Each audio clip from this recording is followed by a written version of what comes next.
Welcome to the Prayagraj institute. आज हम लोग इस वीडियो में डिस्कस करेंगे कि पाकिस्तान ब्रिक्स की सदस्यता चाहता है और उसने ऑफिशियली ब्रिक्स में एप्लीकेशन डाल दिया है।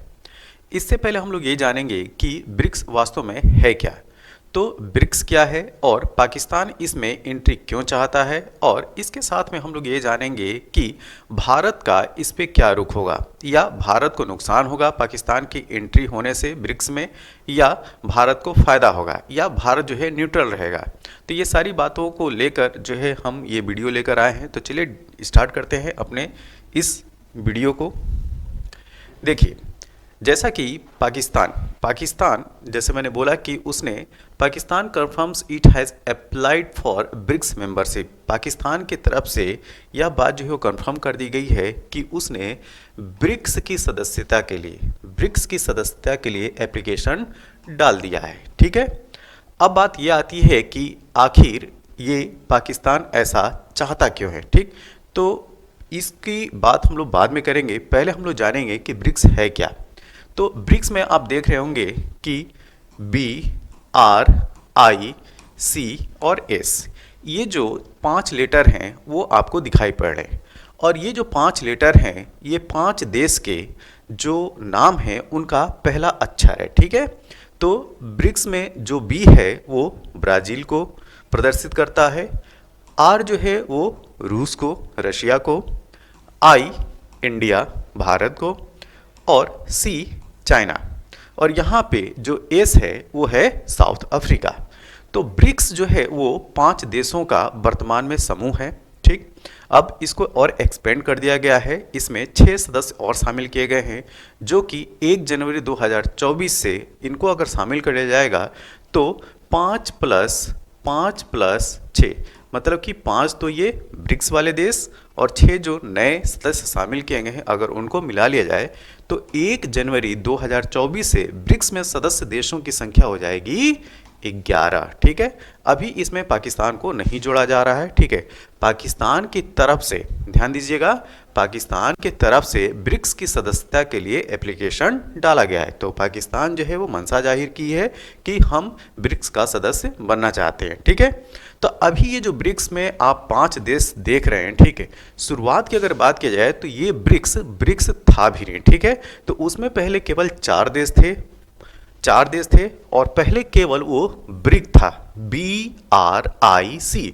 साउथ अफ्रीका उस समय नहीं था। ठीक है, शुरुआत में जब इसकी स्थापना होती है। ठीक, तो अब हम थोड़ा सा बात करेंगे ब्रिक्स के इतिहास के बारे में। ठीक है, तो जैसा कि मैंने बोला कि ब्रिक्स जो है पहले शुरू में ब्रिक था। क्या था? ब्रिक था, मतलब कि इसमें केवल 4 देश थे, ब्राज़ील, रूस, इंडिया और चाइना।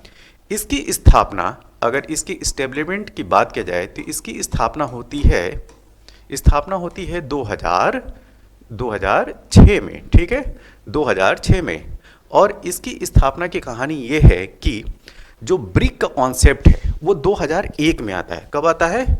2001 में ब्रिक का विचार आता है। और ये विचार किसके द्वारा दिया जाता है? ये विचार दिया जाता है जिम ओ नील के द्वारा। ठीक है, जो जिम ओ नील हैं एक ब्रिटिश अर्थशास्त्री हैं। ठीक है, ये जो ब्रिटिश अर्थशास्त्री हैं उन्होंने 2001 में ब्रिक एक समूह की जो है एक संकल्पना प्रस्तुत की थी। और उनका मानना ये था कि ब्राज़ील, रूस, इंडिया और चाइना, ये जो 4 देश हैं यह एक इमर्जिंग इकोनॉमी है, मतलब कि उभरती हुई अर्थव्यवस्था है। और ये आगे चल के G7, ठीक है, G7 जो कि पहले G8 हुआ करता था उसको वो टक्कर दे सकता है। ठीक है, उसको वो टक्कर दे सकता है।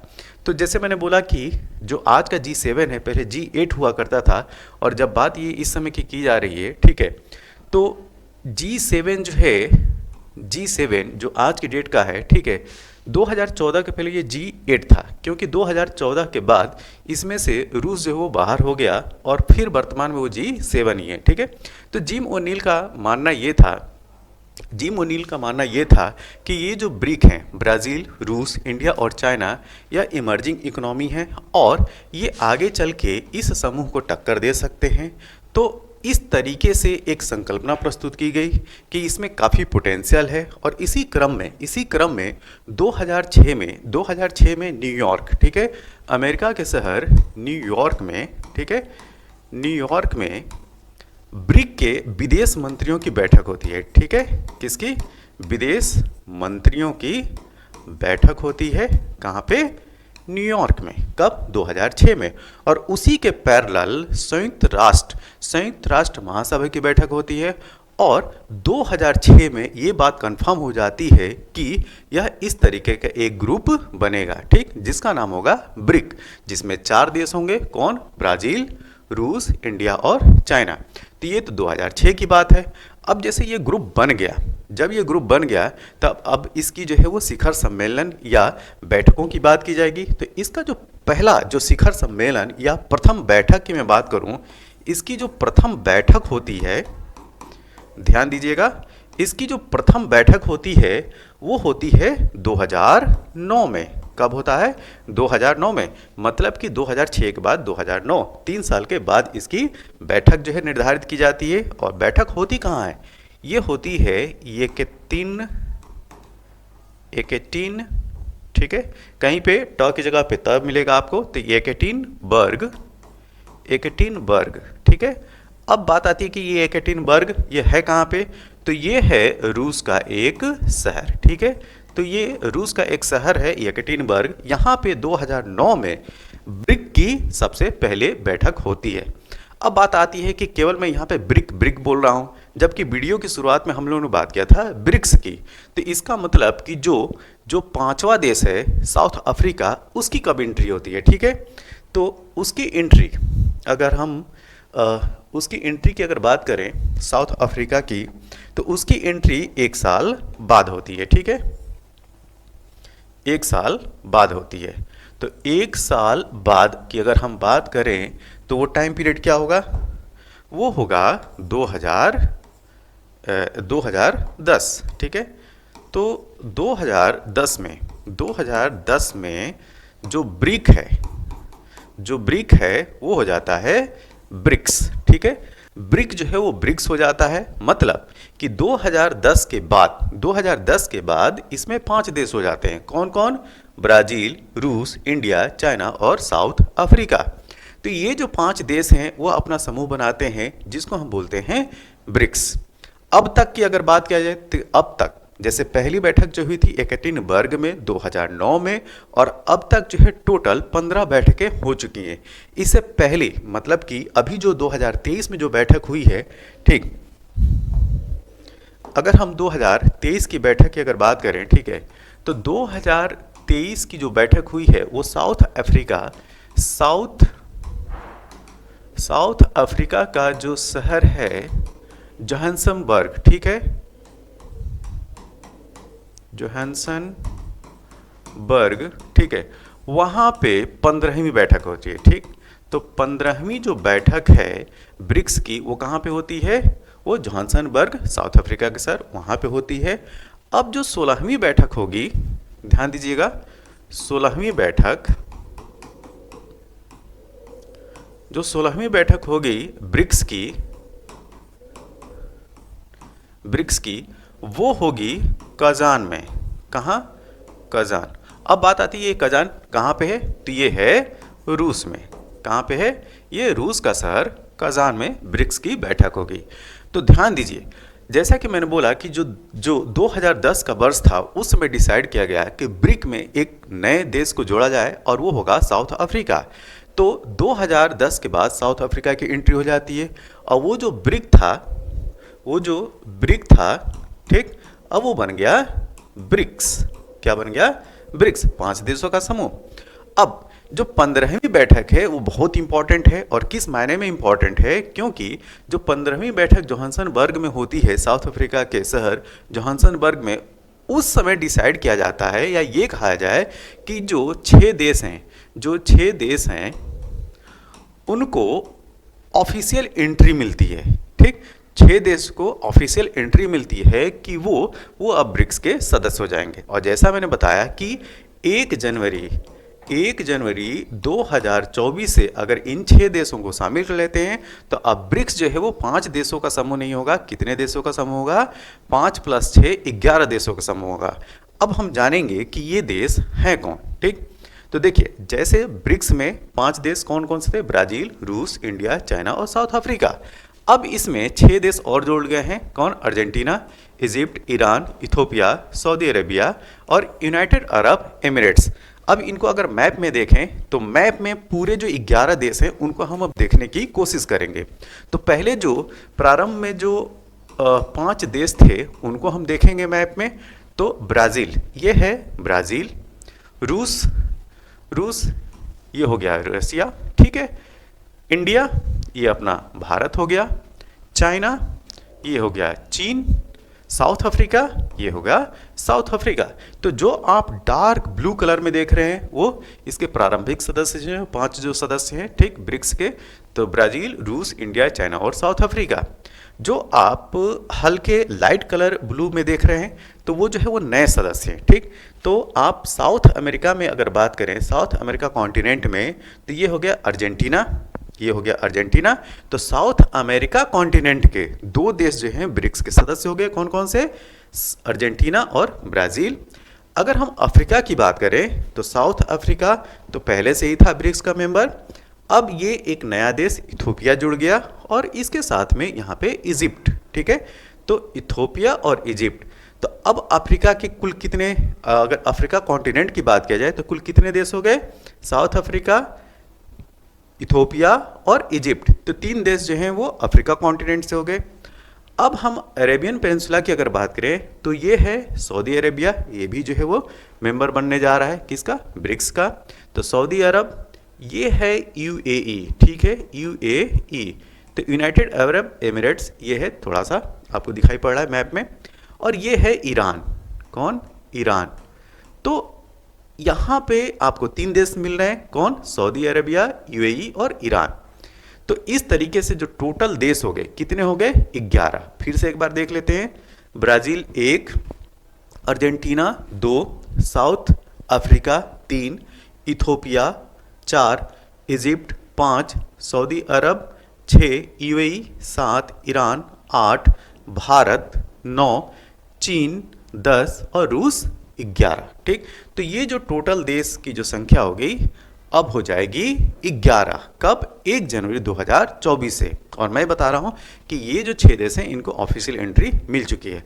अब हम बात करेंगे ये जो ब्रिक्स समूह है जिसमें केवल अब ये 5 जो देश थे उनकी ताकत कितनी है। ठीक है, तो देखिए अगर हम वर्ल्ड इकोनॉमिक ग्रोथ की बात किया जाए तो ये जो केवल 5 देश हैं, केवल मैं अभी 5 देशों की बात कर रहा हूँ, इन 6 को अभी काउंट नहीं कर रहे हैं। तो ये जो ब्रिक्स है ये वर्ल्ड इकोनॉमिक ग्रोथ में लगभग 50% कंट्रीब्यूट करता है, मतलब कि आधा। ठीक, अगर हम वर्ल्ड पॉपुलेशन की बात किया जाए, पूरे विश्व की जनसंख्या की अगर बात किया जाए तो केवल ये जो 5 देश हैं पूरे ग्लोबल पॉपुलेशन में, पूरे विश्व की जनसंख्या में 42% जो जनसंख्या है इन्हीं 5 देशों में, ब्राज़ील, रूस, इंडिया, चाइना और साउथ अफ्रीका। अगर हम पूरे लैंड एरिया की बात करें तो 26.6% टोटल लैंड एरिया है इन्हीं केवल 5 देशों के पास पूरे विश्व की, या ये कह लें लगभग 27%। ये भी काफ़ी इंपॉर्टेंट है। अगर हम ग्लोबल जीडीपी में शेयर की बात करें, पूरे ग्लोबल जीडीपी की अगर बात करें तो इन 5 देशों का ग्लोबल जीडीपी में शेयर है 23%। इसके साथ वर्ल्ड ट्रेड वॉल्यूम की अगर बात की जाए तो जो पूरे विश्व का व्यापार होता है उसमें 17% योगदान जो है इन्हीं 5 देशों का है, ब्राज़ील, रूस, इंडिया, चाइना और साउथ अफ्रीका। अगर हम वर्ल्ड वोटिंग पावर की बात किया जाए, ठीक है, तो पूरे ग्लोबल वोटिंग पावर को अगर 100 मानिए तो इन 5 देशों को अगर एक साथ कर लिया जाए तो इनकी जो वर्ल्ड वाइड वोटिंग पावर है वो है 13.2%। अब इसके साथ एक और इम्पॉर्टेंट बात यह है कि जैसा कि हम जानते हैं कि United nation security council UNSC में जो है वो परमानेंट मेंबर और नॉन परमानेंट मेंबर की बात है। ठीक है, तो परमानेंट मेंबर की जो संख्या होती है वो होती है 5, ठीक, जिनको हम P5 के नाम से जानते हैं। क्या? P5 के नाम से जानते हैं। तो यूनाइटेड नेशन सिक्योरिटी काउंसिल में जो परमानेंट मेंबर हैं जो स्थायी सदस्य हैं उनकी संख्या होती है 5 और उनको हम बोलते हैं P5। अब वो जो सदस्य हैं वो कौन है? एक है अमेरिका, दूसरा है ब्रिटेन, तीसरा है फ्रांस, चौथा चाइना और चौथा जो है चाइना हो गया और पांचवा हो गया रूस। अब देखिए जो मैंने बोला चीन और रूस, मतलब इस P5 जो परमानेंट सदस्य हैं, जो स्थायी सदस्य हैं यूनाइटेड नेशन सिक्योरिटी काउंसिल में, इस 5 सदस्य में जो दो मेंबर हैं वो ब्रिक्स में ही हैं। कौन? एक है चीन और एक है रूस। तो रूस और चीन दो इस ग्रुप के ऐसे मेंबर हैं जो P5 के भी मेंबर हैं। तो ये बहुत बड़ी बात है।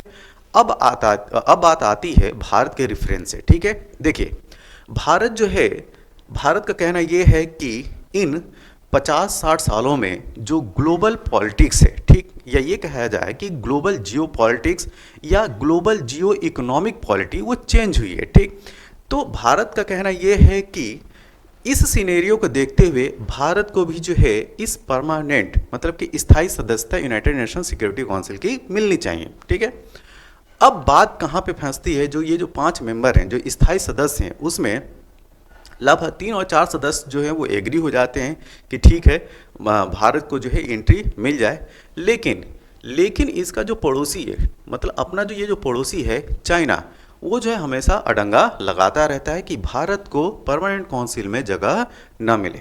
अब बात आती है कि परमानेंट या स्थायी सदस्य बनने की ये होड़ होती क्यों है? क्योंकि यूनाइटेड नेशन सिक्योरिटी काउंसिल में जो 5 मेंबर होते हैं पूरी ग्लोबल पॉलिटिक्स पे कमांड रखते हैं। ठीक है, तो यूनाइटेड नेशन को कोई भी डिसीजन लेना होता है, ठीक, तो इन 5 की सहमति होना चाहिए और इन 5 में से किसी ने भी अगर अपनी असहमति जारी कर दी या ये कहा जाए अपना वीटो पावर जो है इस्तेमाल कर लिया तो कोई भी डिसीजन जो वो पास नहीं होगा अगर वो असहमत है तो इस वजह से यूनाइटेड नेशन सिक्योरिटी काउंसिल में स्थायी सदस्य बनने की जो चाह है वो लगभग हर देश की रहती है। लेकिन अभी वर्तमान में केवल 5 देश हैं, इसको भी एक्सपेंड करने की बात की जा रही है। जिस तरीके से ब्रिक्स पहले शुरू में 4 देश था, फिर 2010 में जो है वो 5वां देश साउथ अफ्रीका आया और आज की डेट में इसमें 6 देश और जो है वो शामिल कर लिए गए हैं और इसकी संख्या जो है अब जो है 11 हो जाएगी। कब? 1 जनवरी 2024 से। अभी हम पाकिस्तान की बात नहीं कर रहे हैं। अगर पाकिस्तान को ब्रिक्स में शामिल कर लिया जाए तो अब ये संख्या हो जाएगी 12। लेकिन अभी जो है इस तरह की कोई बात नहीं है कि इसको शामिल किया जाए। हाँ, पाकिस्तान की तरफ से ऑफिशियल ये डिक्लेरेशन दे दिया गया है कि हम जो है ब्रिक्स में शामिल होना चाहते हैं। अब बात ये आती है कि क्या ब्रिक्स में पाकिस्तान शामिल हो जाएगा? तो अगर हम ग्लोबल सिनेरियो की बात करें या इस रीजनल जो पॉलिटिक्स है उसकी अगर बात किया जाए तो देखिए भारत के साथ जो पाकिस्तान है वो सार्क का भी मेंबर था। सार्क में 8 मेंबर, ठीक, उन 8 मेंबर में पाकिस्तान, भारत, अफगानिस्तान, श्रीलंका, नेपाल, बांग्लादेश, भूटान, मालदीव, ठीक, तो इस तरीके जो 8 देश थे। लेकिन पाकिस्तान की करतूतों की वजह से सार्क की जो रेगुलर मीटिंग है वो जो है वो कई सालों से नहीं हो रही है। अब इसी क्रम में अगर बात किया जाए तो आपको अगर ख्याल हो SCO, ठीक है, संघाई कोऑपरेशन ऑर्गेनाइजेशन, SCO आज की डेट में 8 मेंबर का ग्रुप है, जबकि 2017 के पहले यह जो है वो 6 मेंबर बॉडी थी। जो SCO है संघाई कोऑपरेशन ऑर्गेनाइजेशन, उसमें 6 मेंबर हुआ करते थे, ठीक, लेकिन 2017 से इसमें मेंबर संख्या जो हो गई कितनी हो गई? 8 मेंबर हो गए। तो जो पहले जो 6 मेंबर थे SCO में, उनमें Uzbekistan, Kazakhstan, Tajikistan, Kyrgyzstan, China और रूस, ये पहले 6 मेंबर थे। 2017 में भारत की एंट्री होती है और भारत के साथ में जो है पाकिस्तान की भी एंट्री हो जाती है, ठीक। तो अब देखिए कि जो ये जो ग्रुप था SCO संघाई कोऑपरेशन ऑर्गेनाइजेशन, उसमें जब भारत एंट्री मारता है तो पाकिस्तान भी जो है पाकिस्तान को भी एंट्री मिल जाती है। अब बात ये आती है कि पाकिस्तान ने अब ये देखा कि 2023 की जो 15वीं बैठक थी जोहान्सबर्ग साउथ अफ्रीका में, उसमें ब्रिक्स में 6 नए सदस्यों को शामिल कर लिया गया। अब इसी मौके में और इसी चाह में जो है इसने अपना ये प्रपोजल रख दिया, अभी ये 2 दिन पहले की बात है, अभी इसने अपना प्रपोजल रख दिया कि हमको भी ब्रिक्स में शामिल कर लिया जाए, ठीक। तो यहाँ पे देखिए कि फ़ायदा क्या है जो पाकिस्तान है उसको फ़ायदा क्या है। पाकिस्तान को फ़ायदा ये है कि जो कंटिजेंसी रिजर्व, अगर पैसे की बात किया जाए तो ठीक, तो जो मेंबर हैं ब्रिक्स के, जो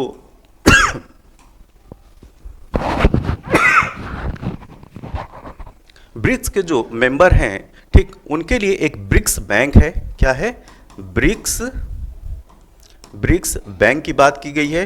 और ब्रिक्स बैंक को बोलते हैं एनडीबी या न्यू डेवलपमेंट बैंक। ये जो है वो संघाई बेस्ड बैंक है, इसका हेडक्वार्टर जो है वो संघाई में है। तो न्यू डेवलपमेंट बैंक जो है वो ब्रिक्स के द्वारा 2015 में स्टेबलाइज किया गया था। और इसमें कंटिजेंसी रिजर्व की बात की गई। कंटिजेंसी रिजर्व का मतलब क्या, कि जो ब्रिक्स के जो मेंबर हैं उन सदस्यों को अगर अचानक जो है अगर उनको पैसे की ज़रूरत पड़ती है तो उनको जो है वो पैसे दिए जा सकते हैं। अगर वर्तमान में पाकिस्तान की स्थिति देखा जाए तो पाकिस्तान की जो अर्थव्यवस्था है वो पूरी तरीके से डामाडोल है।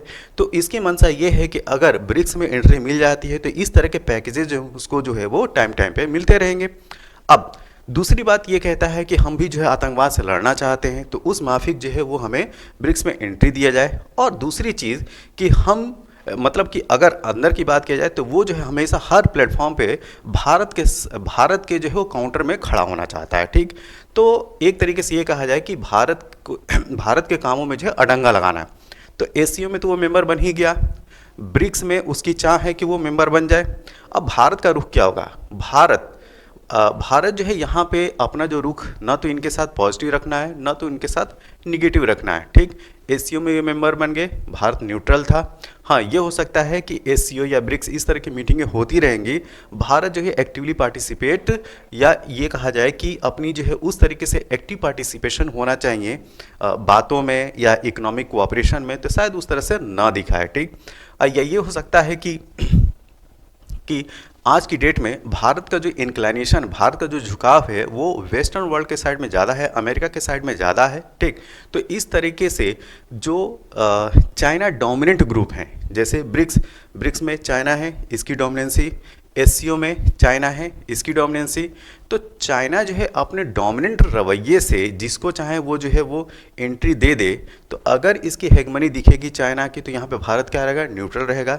तुम जो है वो चाहे जो है वो जिसको भी लो। ठीक, तो उसके जो है भारत ने जो है अपने अदर प्लेटफॉर्म जो है उसको वो खोल रखा है। जैसे कि अगर रिसेंट में अगर बात किया जाए, क्वाड की बात कर लिया जाए, मालाबार एक्सरसाइज की बात कर लिया जाए, और अभी हाल फिलहाल में 5 देशों के साथ भारत का जो है वो 2+2, भारत के साथ जो है वो 2+2 एग्रीमेंट है। ठीक है, जैसे अमेरिका, ऑस्ट्रेलिया, जापान, यूके और रूस। ठीक, तो इनके साथ 2+2 अपना जो एग्रीमेंट है, और 2+2 एग्रीमेंट का मतलब कि हमारे डिफेंस और फॉरेन अफेयर के जो मिनिस्टर हैं, जो काउंटर कंट्री है, उनके साथ जो है वो वार्तालाप में रहते हैं। तो जियो इकोनॉमिक्स पॉलिटिक्स के हिसाब से अगर देखा जाए तो हमारा जो है अन्य देशों के साथ जो है वो बायलैटरल काफ़ी मजबूती बनती चली जा रही है।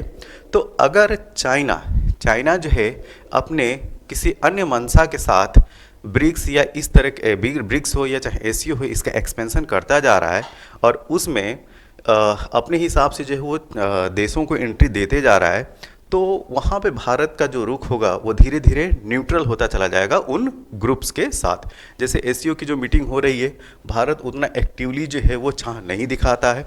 इसी तरीके से आगे चल के जो ब्रिक्स भी ऐसा हो सकता है। तो हाँ, ये हम कह सकते हैं कि जो पाकिस्तान है जैसे इसने अप्लाई किया है, ऑफिशियल जो है वो अप्लाई कर दिया है ब्रिक्स में, तो इसको सदस्य मिलेगी कि नहीं मिलेगी, तो ये कहा जा सकता है कि ब्रिक्स में पाकिस्तान की सदस्यता जो है मिलना उतना कठिन नहीं है, क्योंकि पाकिस्तान के जो पक्षधर में जो चीन है वो मजबूत देश है। ब्रिक्स में अगर बात की जाए, चीन जो है मजबूत देश है, और वो जो है वो एंट्री दिलाने में पूरी जो है वो कोशिश करेगा। और साथ में रूस जो है वो पूरे मन से तो नहीं, लेकिन आधे मन से जो है पाकिस्तान के एंट्री के लिए हाँ बोल सकता है। तो ब्रिक्स में पाकिस्तान की एंट्री उतना मुश्किल नहीं है। हाँ, भारत का स्टैंड अगर पूछा जाए तो भारत तो नहीं चाहेगा कि जो ब्रिक्स में या किसी अन्य समूह में जहाँ पे भारत है वहाँ पे पाकिस्तान की एंट्री हो। ठीक, क्योंकि बहुत सारे प्लेटफॉर्म पे भारत और पाकिस्तान के बीच में जो वार्ता है वो फेल होती गई है। तो इस तरह से किसी भी संगठन में शामिल होना पाकिस्तान का भारत के लिए जो है वो ये कहा जाए कि वो न्यूट्रल ही फैक्टर रहेगा, और भारत जो है इस तरह के डबल स्टैंडर्ड देश के साथ जो है वो कोई टाई अप में नहीं रहना चाहेगा, क्योंकि इससे पहले जो है भारत कई बार इस तरह की वार्ता जो है वो पाकिस्तान के साथ रखा कि एक जो है वो कोऑपरेशन जो है वो मेंटेन किया जाए। लेकिन जैसा कि हम जानते हैं कि सार्क जो कि 1985 का ग्रुप है, ठीक, वो आज की डेट में जो है वो डेड हो चुका है, न्यूट्रल हो चुका है, ठीक है। उसमें कोई भी वार्तालाप या बैठक की गुंजाइश इसमें वर्तमान में नहीं बची है। तो इस तरीके से जो है ये हमारा टॉपिक था कि ब्रिक्स में पाकिस्तान की एंट्री और भारत का स्टैंड। यह वीडियो आपको कैसा लगा, जैसा भी लगा हो आप अपने सुझाव जो है कमेंट बॉक्स में ज़रूर दें। तब तक के लिए थैंक यू, धन्यवाद।